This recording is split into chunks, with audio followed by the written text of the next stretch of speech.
got on the train with $200. He couldn't see any harm in a friendly game of cards. What if the other men were strangers? And take Joe Collins. He's got a nice wife at home. But he met this girl at the bar, and she looked, after the first couple of drinks.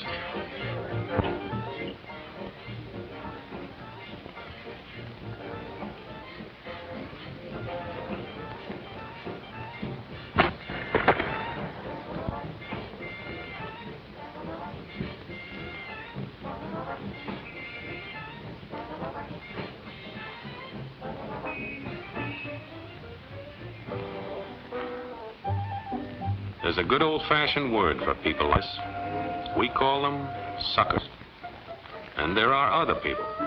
People who stay up nights figuring out how to take away what they've got. There are all kinds of games. My kid, for instance. He's got everything in him. He's young, he's healthy, got a job. And he's got plenty of food. Big factories to make things a man can use. Big cities to do the business of a big company. And people, lots of people. Enough to work the farm and build the factories, dig the mines, and run the business. All kinds of people. People from different countries with different religions, different colored skins. Free people. They can live together and work together and build America together because they're free. Free to vote, to say what they please, go to their own churches, to pick their own jobs. Yeah, Mike's got something, all right. He's got America. But there are guys who stay up nights figuring out how to take that away from him. I happen to know the facts. My friends, I'm just an average American. But I'm an American. And some of the things I see in this country of ours make my blood boil. I see people with foreign money. I see Negroes holding jobs that belong to me and you. Now I ask you, if we allow this thing to go on, what's going to become of us real Americans? I've heard this kind of talk before, but I never expected to hear it in America. This fellow seems to know what he's talking about. What are we real Americans going to do about it? You'll find it right here in this little pamphlet. The truth about Negroes and foreigners. The truth about the Catholic Church. Do you believe in that kind of talk? I don't know, makes pretty good sense to me. And I tell you, friends, we'll never be able to call this country our own until it's a country without. Without what? Yeah, without what? Without Negroes. Without alien foreigners. Without Catholics. Without Freemasons. You know these people. What's wrong with the Masons? I'm a Mason. Hey, that fellow's talking about me. And that makes a difference, doesn't it? These are your enemies. These are the people who are trying to take over our country. Now you know them. You know what they stand for. And it's up to you and me to fight them. Fight them and destroy them before they destroy us. Thank you.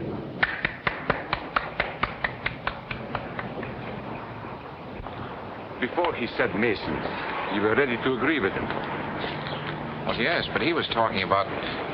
What about those other people? But in this country, we have no other people. We are American people.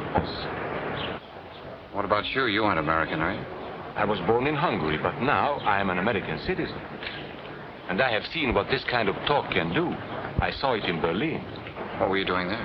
I was a professor at the university. I heard the same words we have heard today. But I was a fool then. I thought Nazis were crazy people, stupid fanatics. But unfortunately, it was not so. You see, they knew that they were not strong enough to conquer a unified country. So they split Germany into small groups. They used prejudice as a practical weapon to cripple the nation. Of course, that was not easy to do. They had to work hard to do it.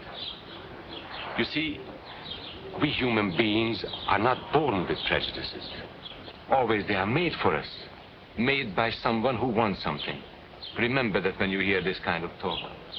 Somebody's going to get something out of it, and it isn't going to be you. This is not classroom theory. I saw it happen. I saw it first in Berlin in 1932. 5 young men that I knew were standing in the crowd listening to the Nazi speaker. Eric was a Catholic. Anton, a student of mine, was a Jew.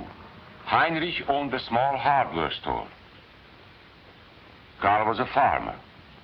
And Hans was an unemployed metal worker. To all you Aryan Germans, I say it is time you inherited the nation which rightfully belongs to you. To you alone belongs the glorious destiny of the greater Germany.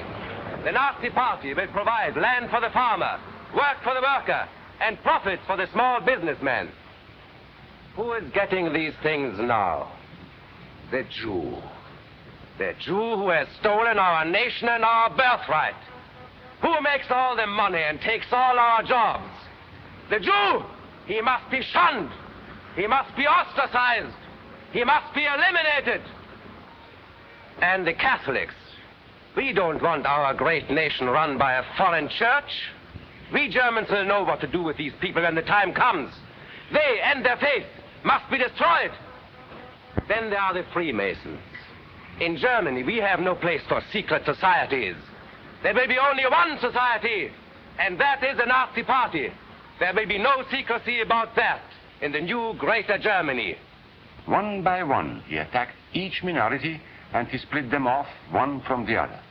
These men were all fellow Germans when they came here today. Now they were split into rival groups, suspicious of each other, hating each other. They were being swindled, all of them. But the man who was really being fooled was Hans. He was pure German, according to Nazi standards. To him they promised everything, and he fell for it. That's how Hans became a Superman. They gave him a uniform and they pumped up his ego. He wasn't just a little fellow out of work anymore. He was a member of the master race. Hans and thousands of others like him, all playing a sucker's game. They gambled with other people's liberty, and of course they lost their own. A nation of suckers. Hitler needed these people. There was lots of work to be done. There were trade unions to be smashed, because unions were organized and might offer resistance. There were many political parties in Germany. These the Nazis destroyed. They were determined to smash every organization where people might band together and resist them. There were Jews to be beaten and killed. The Jews were not powerful, but they were a convenient excuse for all the nation's ills. And besides, a Nazi party member could not take over this man's store. Hundreds of Catholics were put in jail because the Catholic Church had strength and could resist the Nazi drive for power. They had split the nation into 100 pieces, and then one by one, they had destroyed the pieces.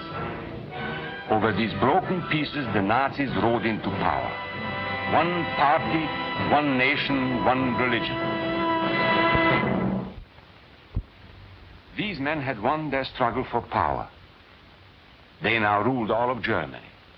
But still they had trouble with their oldest and most persistent enemy, the truth. They found that truth does not die easily. And so they decided to abolish truth. One great source of truth is literature. So they burned books, 20 million of them. Many great men in Germany who were spokesmen for truth were jailed or driven from their country. Teachers, writers, scientists. Education was discouraged. In 5 years, college attendance dropped 53%. It was forbidden to listen to a British radio program or read an American newspaper. In Nazi Germany, you had to get your information from Dr. Goebbels. He knew what was best for you. The church was one force in Germany still strong enough to proclaim the truth in public. This Catholic priest was arrested the following day on charges of immorality. The Protestant church also continued to try and fight for truth. The Nazis put this man in a concentration camp. There were others who spoke for truth, and I am proud to say that educators were among them. And what, may I ask, is an Aryan? I don't know myself. But let us see what our present so-called authorities have to say about him. They say he is tall,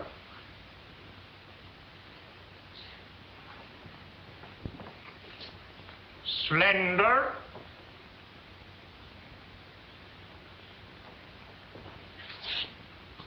blue-eyed, and blonde. There is no Aryan race.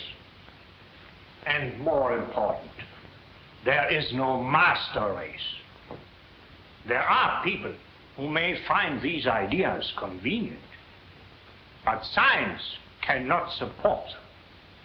There is no scientific proof that there's any correlation between a man's racial characteristics and his native ability or character. In all racial groups, we find the same range of potentialities. We find idiots and geniuses. We find criminals and philanthropists. We must judge each man as an individual and not by the color of his skin or his eyes or by the length of his nose.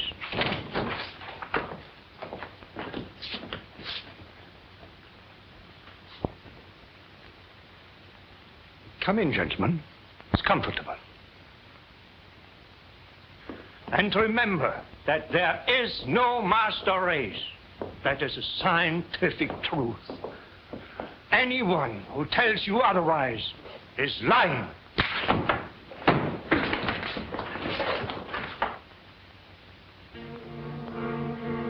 And so for all practical purposes, truth had been abolished in Germany.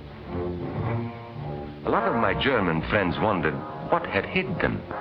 How did it happen? Where did it start? It started right here. And this was where it could have been stopped.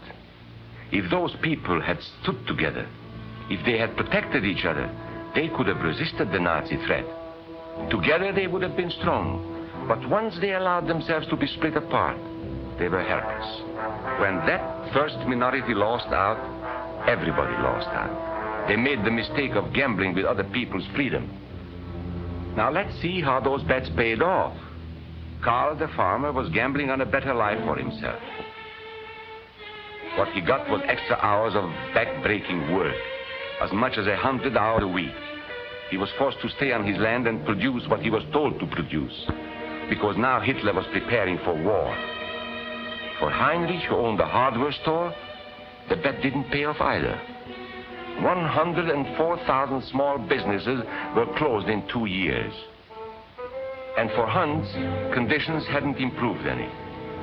He had a job now in the munitions factory, but he worked long hours for little pay. The working conditions grew increasingly bad. And even though he didn't like the job, he wasn't permitted to leave it. And when Hitler decided the time was right, Germany went to war. Not by declaring war, but by a carefully prepared sneak attack. Once again, Hitler needed Hans to do his dirty work. Hans was an expert at brutality this time, and Hitler had decided to use Hans and his brutality against other peoples, the Czechs, the Poles, the French, the Russians. But in the crucial test of war, Hitler's race theories didn't pay off. His pure-blooded supermen were defeated by the mongrel armies he despised. By the British of El Alamein.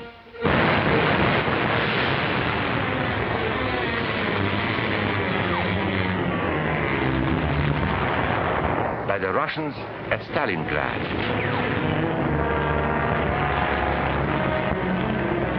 Then on D-Day by American soldiers of every color and religion, who smashed across the Normandy beaches and drove on through to the heart of Germany. For the misguided Germans who had swallowed the Nazi bait, the Nazi game did not pay off.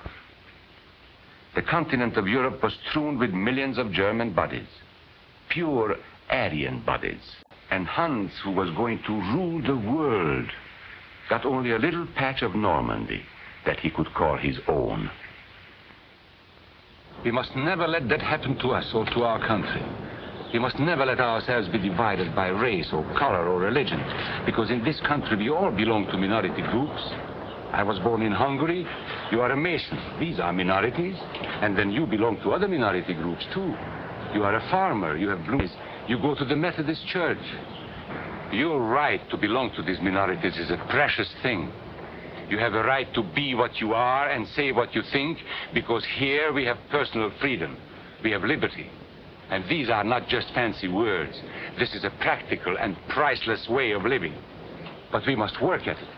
We must guard everyone's liberty, or we can lose our own. If we allow any minority to lose its freedom by persecution or by prejudice, we are threatening our own freedom. And this is not simply an idea. This is good, hard common sense. You see, here in America is not a question whether we tolerate minorities. America is minorities. And that means you and me.